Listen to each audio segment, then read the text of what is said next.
Hey guys, welcome back to my channel.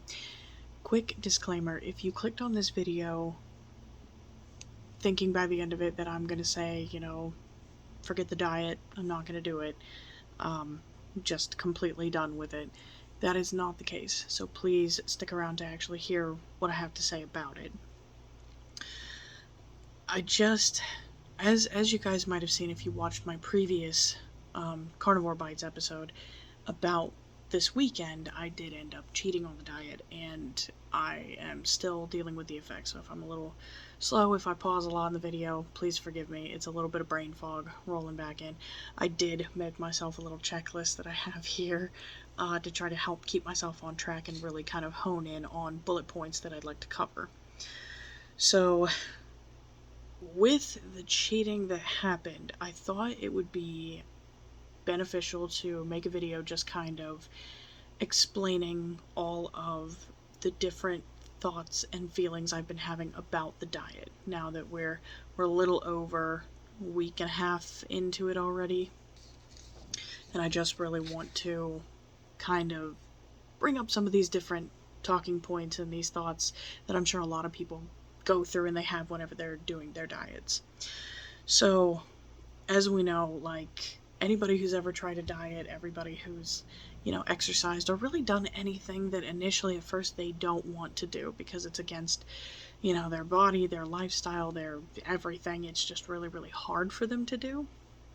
It can be really easy to come up with a lot of different reasons to talk yourself out of doing it. Doesn't really matter what type of diet it is, doesn't matter what type of exercise. If there are things you don't want to do, if you're not a person that regularly does this thing, you will try to find a way out of it. I'm sure I'm definitely not the only person that does that, like, all the time. So, some of the things that I think about when trying to talk myself out of doing this diet, because I have a very, very chaotic history, hence the name, Chaotic Carnivore. I have a very chaotic history with trying to actually commit to the diet, because I will commit to it and then a couple days later give in to the cravings, fall back off the wagon. It's just the cycle repeats again and again. It's something that everybody has dealt with, I'm sure, whether it's food or some other type of addiction that they go through. Addiction, and it is an addiction. Food is definitely an addiction, especially bad foods, some that are specifically designed to get you hooked to them, and others that just, they just work. They just get you to eat almost nonstop, get you to ignore hunger signals, get you to stay up all night to the point where you need to eat even more, to get you to be addicted to the point where you have to keep eating even if you don't want to, even if you're not supposed to. But anyway, so some of the things that I have thought about while trying to do this diet, and some of the things that have sort of almost gotten me to stop, the first one is the food is good in general. All different types of food, it's all good. You watch the videos here on YouTube or on other sites, you see people reviewing food, people making food, people talking about food, people rating food. It's all food, all over the place. And most of it looks phenomenal. It looks amazing. You sit there and you get ideas about, like, oh, someday I'm gonna travel around and I'm gonna try all these things. I'm gonna get to experience all this stuff. And you don't want to put, restrictions on that. You don't want to have to deal with going for a cheat day just to, make all your macros or calories work to be able to eat this special thing. This, those thousands of TikTok videos you have saved, recipes you want to try later. Yeah, guilty. My roommate's guilty. Like, food is great. The other thing is food being good for you. This is a particularly spicy topic when it comes to the carnivore community, and just a lot of, in general, health experts, coaches, things like that. They do not want to see people actually taking a very stringent approach to their diets. They don't want that. a lot of coaches and influencers and, professionals, they will tell you, okay, we'll have, a balanced diet, take things slow, but everybody's got different opinions. Some people will say, oh, well, you need to do things fast, you need to do things slow, you need to do more weights, more food, less food, all of this. Anybody who's ever tried to look for dieting advice on YouTube, you know what I'm talking about. Or anywhere, really, anywhere. It's insane the amount of resources you can go to that all have a completely different approach to the same end. It's crazy. Anyway, next point. Carnivore is boring. When you literally tell somebody for the first time, oh, I'm doing a diet and I'm literally just eating meat and butter and water and salt, things like that, you're going to get some really weird reactions. You're going to get, people telling you you're going to die. You're going to get people telling you that doesn't sound fun. Like, that's just not sustainable. It's really not sustainable. Like, if you're going to live the rest of your life like that, or if you plan to live the rest of your life like that, it's going to get boring. Like, how often can you eat the same types of foods? But I think what a lot of people don't realize, and what I have to tell myself, is for right now, like, it's not about that. It's not about trying to, spice up life and whatnot. Like, I've been spicing up life for the past couple of years. This is how I got in this situation. This is how a lot of people get in this situation, because there is no restriction, because there is no self-control. It may be a boring diet at times if you're not like a good chef, if you don't know how to cook, all of these replacement foods and whatnot, carnivore friendly buns or mashed potatoes or other things that a lot of really awesome YouTube channels spend their time making these mock recipes, and they're fantastic. Like, I've tried a couple of them myself before. They're great. They're fantastic. There is nothing wrong with spicing up the diet with that. But if you are also one of the people who, you might surprise yourself if you try this out, and you might just find those foods on it that just sort of vibe with you, and you can actually manage to just eat those on repeat, and they don't affect you in a bad way, and they're actually positively helping you. You never really know until you try it. Like, a lot of people seem very, very off-put to the idea of at least just trying it, and that surprises me a lot. And I love when people tell me, oh, well, life will be dull. You're just basically restricting so much to the point where you're not going to be able to have fun. Like, food is such a huge part of life. And it is. I've said this before in other videos. My roommates and I literally base so much of our social interacting on food and just having a good time. Whether we're stressed, whether we're happy, whether we're not happy, it doesn't matter. Like, that's it. It's all food. It's all food related, Reward and punishment and everything else. Like, fixing a bad situation, rewarding a good one, it's all food, and it's crazy. Going into the third reason it's not sustainable. And these are all things, trust me, I've heard other people say. I have. But more importantly, these are things that I have argued with myself. Anybody who's extremely overweight, morbidly obese, trust me, guys, when I do finally put some pictures in these videos, you will see I'm definitely every bit of well over 300 pounds. Or at least I was. 308 now. Thankfully, that little cheat didn't really make me balloon too much to the point where, the scale showed a really bad number. Always know better, by the way, than to weigh yourself after a cheat day. Don't do that. You're just setting yourself up for failure. You're doing what I'm talking about in this video right now. Do not set yourself up to fail. Don't get in your own head. Don't stay in your own head. So, saying that it's not sustainable or that it's too expensive, especially with inflation prices and whatnot, yes, I can completely understand that. It seems crazy. When I first bought groceries for my week of this, and there are 3 people in my house, so if we all are on this diet, and let's say, we're just buying like the regular steaks or beef or ground beef or really anything you can, it's gonna be a pretty penny when you buy this food. It definitely is. And some people will say, oh, you can get by on carnivore just eating Spam and hot dogs. I don't know. I haven't I haven't tried to do that. Those things are included in my diet, but I definitely haven't tried to actually like live off them. But it is very expensive. Now, a lot of carnivores will make the argument, and personally, I can actually attest to this.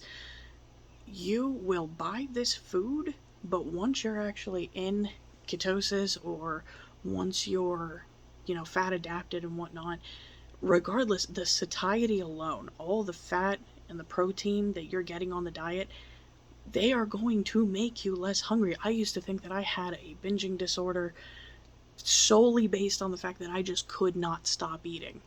I thought I just was not capable of stopping myself when it came to food. I would literally eat to the point where I would like just be sick. I'd eat myself into being sick. But actually switching up the food that I ate, I thought I ate a lot of meat before. No, obviously not. When it's the only thing your body really has to rely on, you relearn those like hunger cues that everybody says, and they're real. They're absolutely real. There is nothing like going from binging like crazy to all of a sudden you eat a certain portion of meat. You eat like one pork chop or a couple of eggs or like one steak, and you're like, wow, yeah, I can go the next couple hours without eating. That's insane. That is absolutely insane. And then when you look at the budget price of it, like I've only been doing this for a little over a week, granted, but I still have a ton of food left from my grocery shopping trip that I thought was only going to last a week. Still have a ton of food in there. I'm doing just fine. And I'm not saying, oh, well, the people that actually literally can't afford to eat that stuff and, would struggle to get started and whatnot. If I had to give any advice for that particular situation, if you are a person who can't just go out and drop realistically a couple $100, possibly loading up your freezer or something with the next few weeks worth of meat, buy it a bit at a time, just a little bit at a time. Technically, if you are starting the diet, you should be going through a slow process to get yourself into it. Don't be like me and a lot of other people that just throw your overweight self into this diet. That is a terrible thing to do, but for some reason, a lot of carnivore people do it. I think it's just desperation to really want to see results. It's very reckless.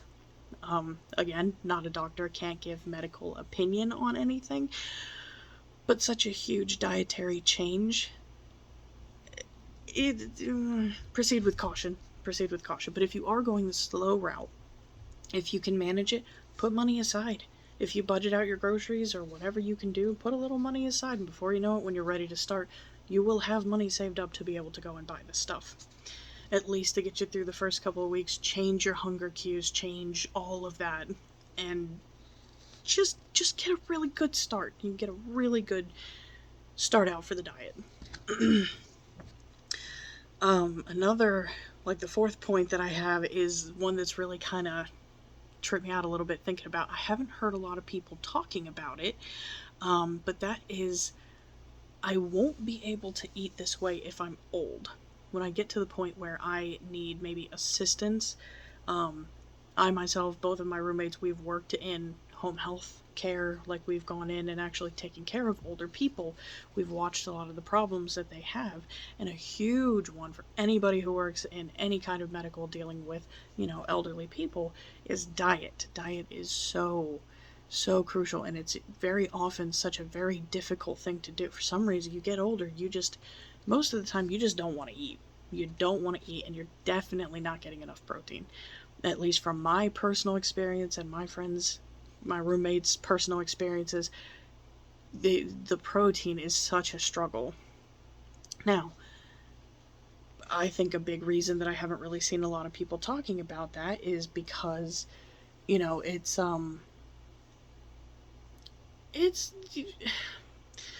a lot of people that get on carnivore, they end up just feeling good. They're just feeling fantastic, and there are actually older people, like in their 80s, maybe even plus, that have been doing this diet, have completely reworked their entire system, their entire bodies, everything, and they're like, oh, I feel like I'm like 50 years old again. I mean, maybe if it works out, that isn't something you really need to worry about. I don't know. I don't have the facts on it. If any of you have seen anything about this, if you've seen anybody else bringing it up, and maybe a professional or two with some thoughts on it, link them down in the comments to me. I would be very appreciative. But until then, yeah, it's definitely something that is usually in the back of my mind. Like, do you just do this diet and you become so, well nourished and you're on the proper human diet to the point where you can just pretty much take care of yourself until you absolutely need other help? And then what happens if you do? If you do need other help, I don't really know if nursing homes do like a whole, oh well, they're carnivores, so they have to eat steaks. They have to. I don't know how that situation gets handled. So, curious about that. But it kind of ties into another point later, so we'll come back to that. But another reason is what happens if I get hurt? What happens if I can't cook? I do have these roommates, but they work very, very intense jobs. They work many, many hours, and if something happens to one of them, thankfully I have a little more time off to be able to help them to be able to cook meals and things like that. But what if something happens to me? What if I get hurt exercising or just going day to day? You never know what could happen. What if I cannot cook for myself? It is hard enough being a heavy-set person that literally, well, obese, being an obese person that literally doesn't normally cook all the time. I was a big proprietor of the home delivery meals and whatnot. Those were awesome. Now, a couple of them are really good for making you cook your own food, and that was great, but what happens if I can't go to the stores, get a bunch of food together and whatnot to be able to make those meals? It's a lot. I'm an overthinker. I overanalyze everything, and I'm sure a lot of people who might watch this video are the same way. These are just things I'm covering the bases, so forgive me if it does seem a little scattered or if I drone on about stuff. Just trying to cover everything, get all my thoughts out. And who knows, somebody watching this could literally have had the same sort of thought and doesn't really want to speak up about it. I would really love to address things like that in my videos. So, yeah, what happens if I were to get hurt? And, I mean, the best thing I could think of for that, to at least soothe myself, is just don't get hurt and do a lot of meal prep.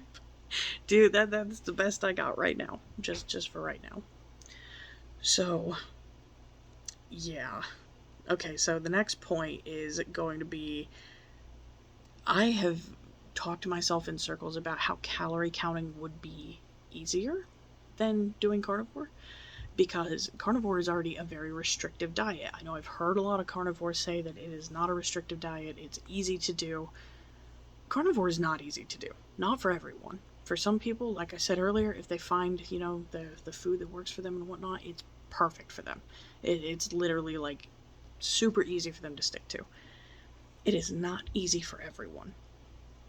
And for the people that struggle with it, it's a very restrictive diet. It's such a hurdle to get over. The cravings, the body changes, the energy drops and spikes and everything else. Anything that you could potentially deal with on this diet, it's a lot to deal with. So, I used to have a lot of problems with calorie counting because, again, I thought I was a huge, binge eater that I just had to constantly eat. So I was scared that, and this is going to seem silly, but just go with me on it. I know people have had the same kind of fears somewhere out there. I know y'all are there. But I thought my app was not going to give me enough calories. Obviously, it puts you, I was using one of those apps, it puts you in a calorie deficit naturally. I thought it was going to, not give me enough food. I'd be hungry all the times. And when I would try to use it, I would launch into all of this working out and whatnot. Even at 300 plus pounds, I would launch into working out and trying to just get as many calories as I could. And it was hectic. It was absolutely stressful. It was so stressful because I'd go to bed hungry every night. I didn't understand my macros. I didn't understand protein. I didn't understand carbs or fats in general. I mean, I really didn't know any of that. So I would load up on stuff like salads and have very, very little protein throughout my entire day, go to bed hungry, but still be at, the the literal cap of my calories. Or I'd have one day where I would go, even 300 plus. I was striving for 20K plus steps because it would just burn so much for me. I would get extra calories. And it was just crazy. It was absolutely insane. Like, who wants to do that? Who wants to actually do that all the time? But I would tell myself, like, oh, well, that was incredibly restrictive. And I'd talk myself while doing calorie counting into, oh, well, I need to do something else because calorie counting isn't working for me. I need to do something else. This is too restrictive. So I would end up fighting with myself on this diet, kind of being like, well, how am I able to do such a restrictive carnivore diet? Why am I willing to try to commit to this if I couldn't commit to calorie counting? Well, I mean, that is literally, and I almost got myself with that one. That was the big thing that had me like, oh, well, if I do calorie counting, I can pretty much eat whatever I want as long as I stay in that calorie deficit. If I'm able to do that, like if I'm willing to commit to carnivore, which is so restrictive, why would I not be able to do just calorie counting? Because of triggers.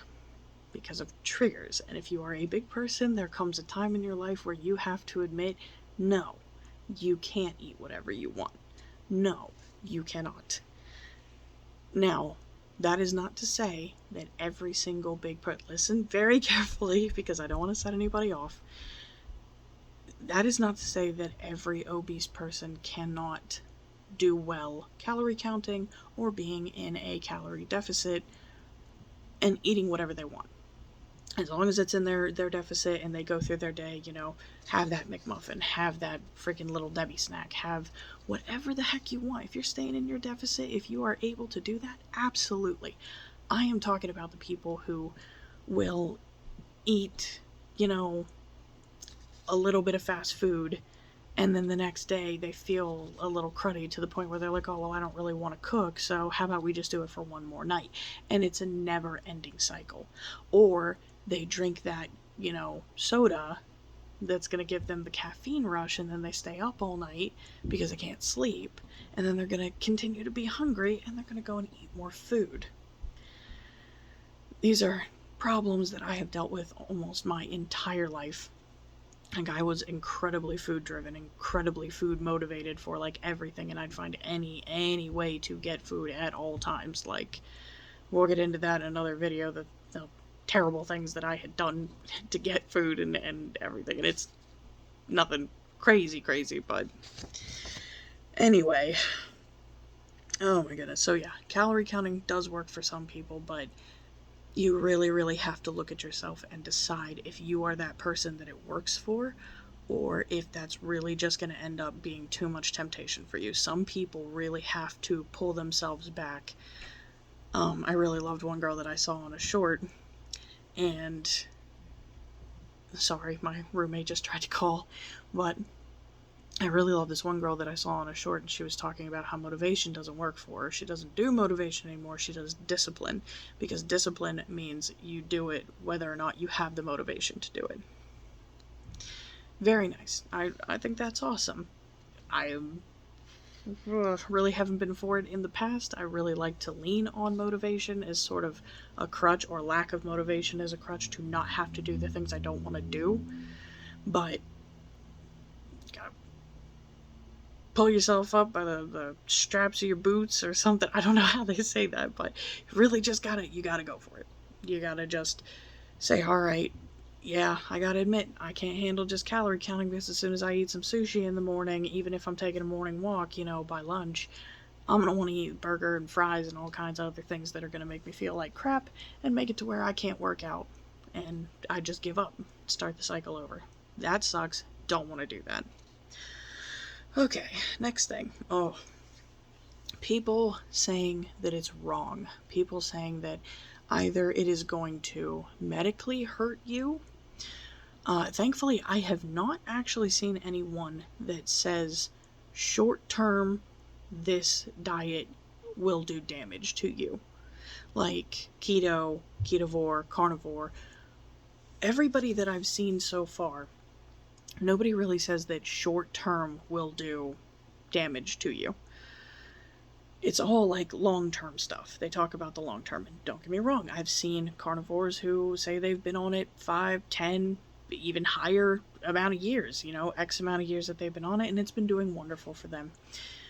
And here's the thing. I had this conversation with, my roommate, and she was like, well, I mean, is it kind of like a cult? Is it sort of like veganism? Is it like veganism? And I'm like, but she and I have both seen, like, I have nothing against vegans. Absolutely nothing against vegans. I've seen some people with amazing bodies that are vegans. I've seen them go from morbidly obese to some of the healthiest people I've ever seen being vegan and living it for many years and not having some of those deteriorating or, degenerative health issues that a lot of people talk about vegans having. Now, the thing is, I've also seen the same on Carnivore. I am very, very much under the impression that a certain amount of it does depend on the person. I think vegan works for some people, carnivore works for others. But, I mean, I could be wrong. There are a lot of carnivore people who have actually come from being vegan and they're like, oh, well, this works, 1,000 times better for me. I really think it does depend on the person to an extent.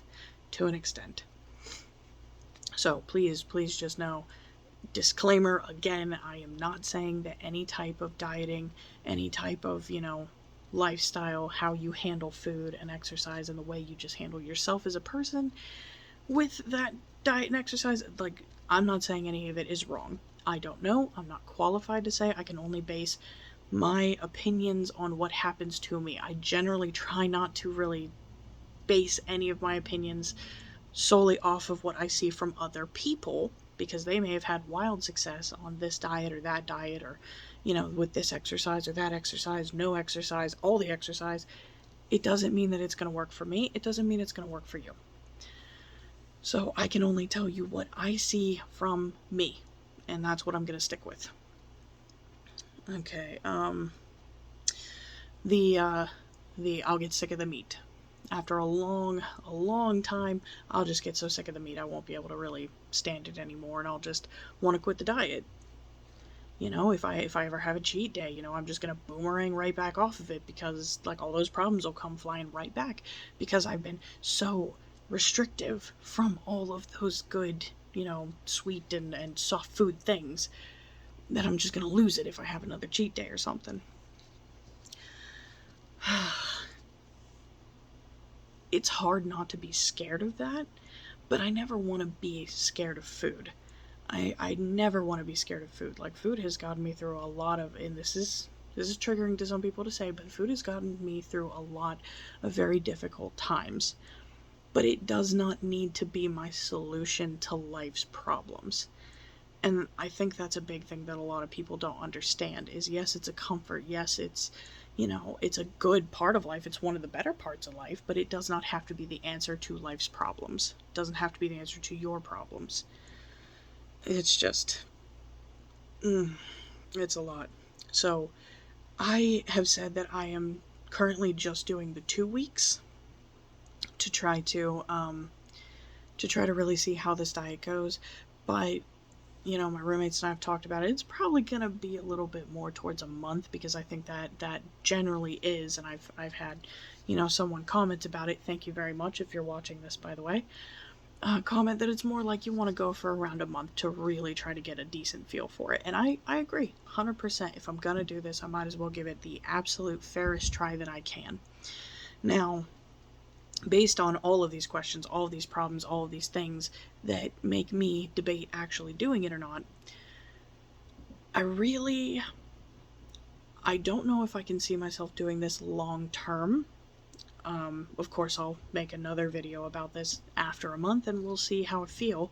But, there's nothing wrong with doing short term either. I've seen a lot of really successful carnivores also start to include, just little things back into their diets, and avocados and zucchini and honey and all that good stuff, just because after a while they just wanted to, and they had the body to afford them that luxury. That is absolutely 100% you go and you do it. Like, I think that sounds amazing. I'm not trying to say that, I'm trying to just use this diet as like a quick trip to getting to the point where I can eat whatever I want. Please understand, I'm not saying that. I'm saying that I would like to get to a point where I can just be happy with what I eat and what I do in the day. Like, all of it.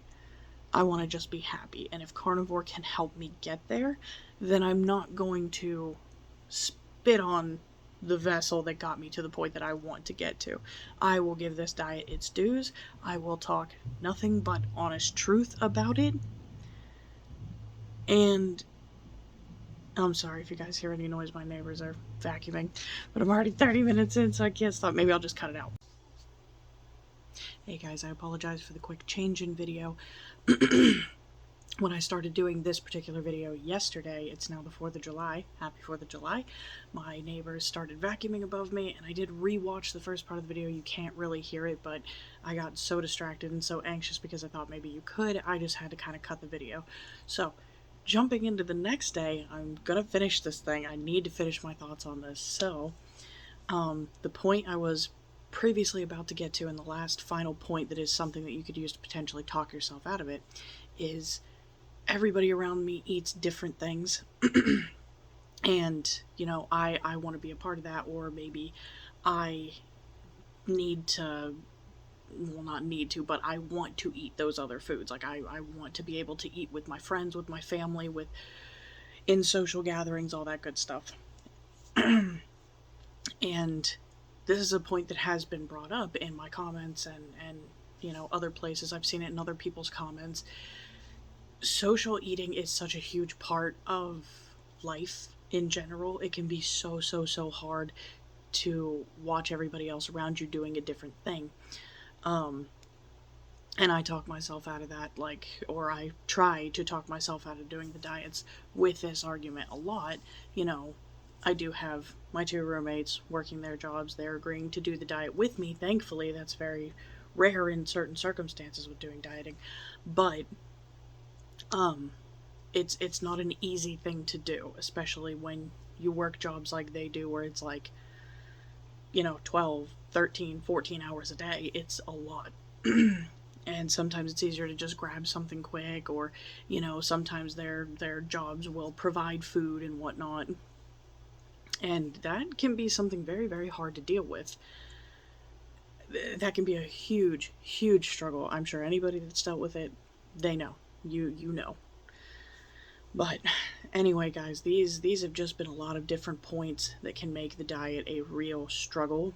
And you can tell yourself what I've learned from this so far, and from all of the different times that I have gone through and tried to diet and ended up talking myself out of it. The one thing I have learned above all else is that these excuses, these reasons you give yourself, they're not going to help you. They're not going to make it easier for you to actually change your life. They're not going to make it easier for you to be more comfortable with who you are. And most of the time, if you give in to these excuses, if you give in to these reasons that you don't want to do these particular diets, it's not going to help you. You're not going to actually abide by those reasons,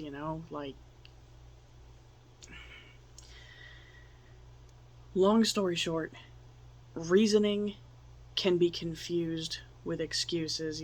Good reasons and excuses there's a very thin line between them, depending on how often you maybe lie to yourself, or how bad your addictions could be, or any number of different things that play into the whole dieting and trying to become better.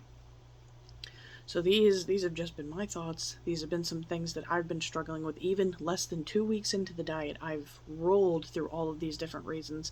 And let me know in the comments if you guys have any more reasons, if you've had things that you've tried to use to talk yourself out of doing dieting and exercising, or any rationalizations to try to kind of get yourself off track.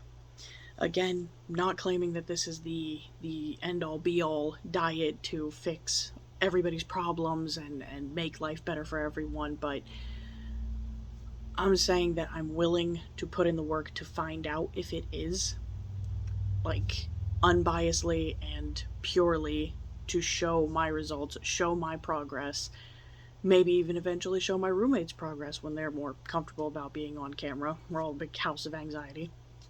But yeah, thank you guys so much for listening, for watching. Like I said, leave a comment if you have any struggles that you've dealt with that maybe I didn't mention in here, or even if you resonate with any of the stuff that I did mention.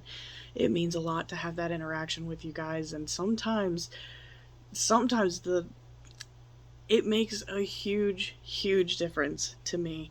I mean, these reasons are literally something that almost kicked me before I put out my long carnivore video, um, like the last 30-minute video I put out, the challenges on the carnivore diet. If you would like to, definitely give that a watch, because it's just some of my struggles in the first week with carnivore.